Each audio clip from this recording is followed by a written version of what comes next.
Hi everyone, it's Niamh here and welcome to my art journaling channel.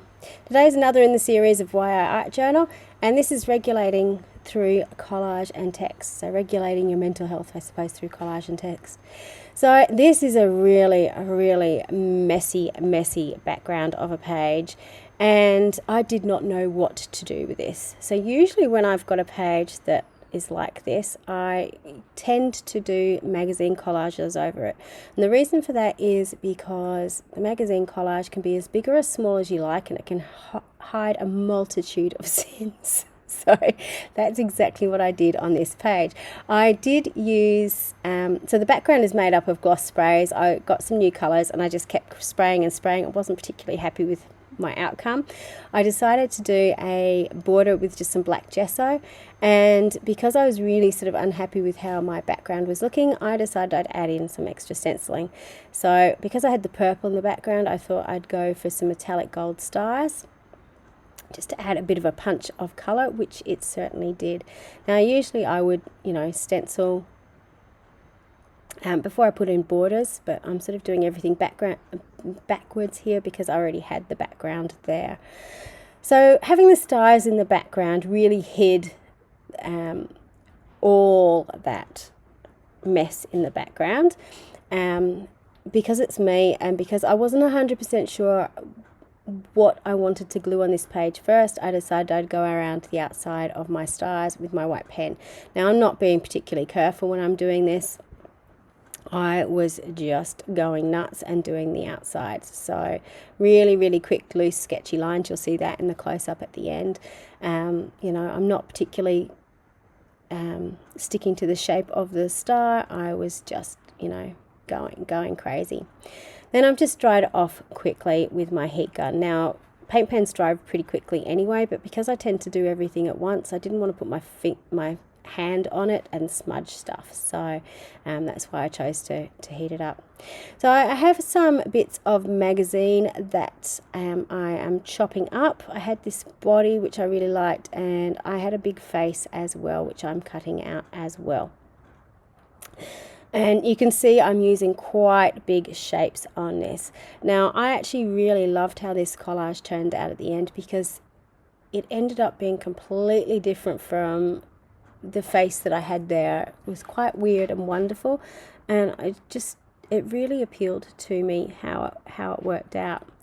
So I'm choosing to use some much bigger lips, much bigger eyes. One of the joys about magazine collage is you can really play around with proportion to make something look really interesting. You can see there I've also put on the lips upside down, so she doesn't look particularly happy. You can do that. There's no rhyme or reason to say this is how you have to do it. The other thing that I've been playing around with a bit in my magazine collages is adding on weird and wacky hair to my images. And I'm really enjoying doing that because you're not constrained to the hair that the person has got. You can you make your hair as big or as small or as wacky as you want to, and it's a good way if there's something in particular you want to cover up in the background, that you can do that.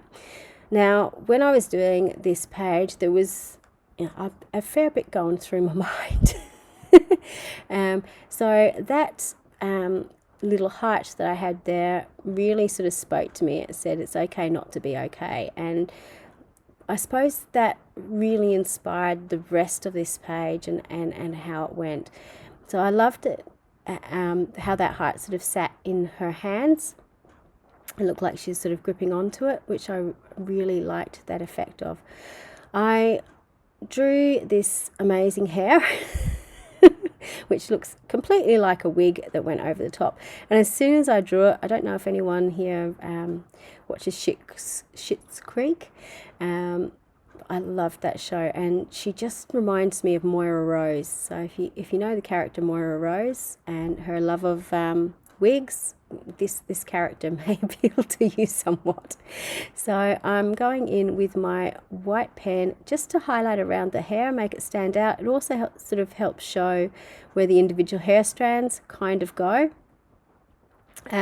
and I'm just using my paint pens to add that in.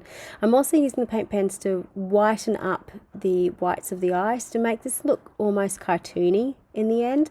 And I'm also going around the clothing just to outline it, make it really stand out, and using the black around the white and around all her hands and features as well. So I find when I'm doing magazine collages, it really helps to outline your work. It makes it sort of stand out on the page. It makes it part of the page as well. But the other thing that I find about it is I'm not a particularly great drawer, and even just drawing around the images of the body, even though, you know, it's a photograph, it helps my hand develop some muscle memory, I suppose, about how to draw figures or what shapes are in there. And I often find when I'm doing it, it's like, oh, that's sort of just a triangular shape, I can do that. Or that's just a sort of oval shape, well, I can draw ovals, so maybe the next time I can try drawing it myself. Just got in with some different colour paint pens as well to add a little bit of detail onto her clothing, and I've gone in with the black pen around that heart just to add to the loops, so that it sort of looked a little bit finished on the page. So it ends up that that heart kind of fits onto her necklace as well, looks a little bit like a locket. I also went into the eyes and made them blue. I think it's maybe because I've got blue eyes, so most of the images I do have blue eyes. I don't know, I'm sure there's some psychology to it. While I was doing this though, this quote really, really spoke to me, and I just loved how it worked with the page. I write my quotes in paint pen, and the reason I do that is just for you can see there, because most of my work is on acrylic backgrounds that are sealed. I can wipe away my acrylic paint before it dries, so it just wipes away. If I'd written that out in pencil first, I would have had dents on my page and so on. So it's something that I like doing.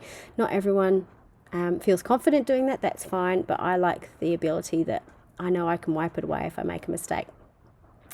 So this page really, or this quote, sorry, really spoke to me. Just because I carry it well doesn't mean it's not heavy.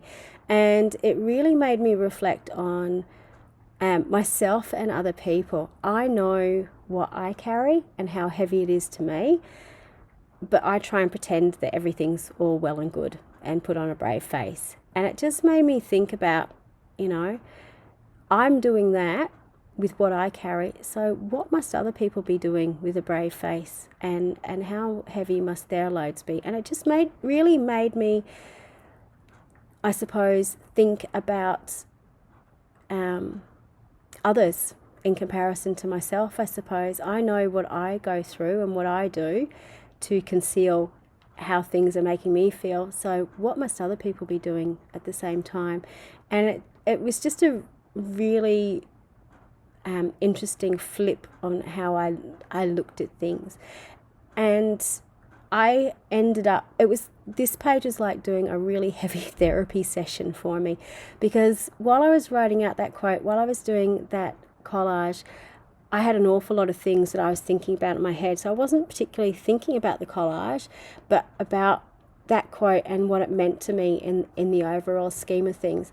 So it was a really, really powerful piece, and I end up loving this piece so much because of that. Not only because I actually really liked the artwork, but because that quote spoke to me so much, and because I did so much thinking about that quote and about what it meant to me while I was doing this page, that it gave me that chance to really chew on it. So hopefully you have a page that inspires you in the same way. I know I'm very tempted to tear that page out of my journal and stick it up on my wall so I can remember how powerful that moment was for me too. Thank you so much for watching. Until next time, bye for now.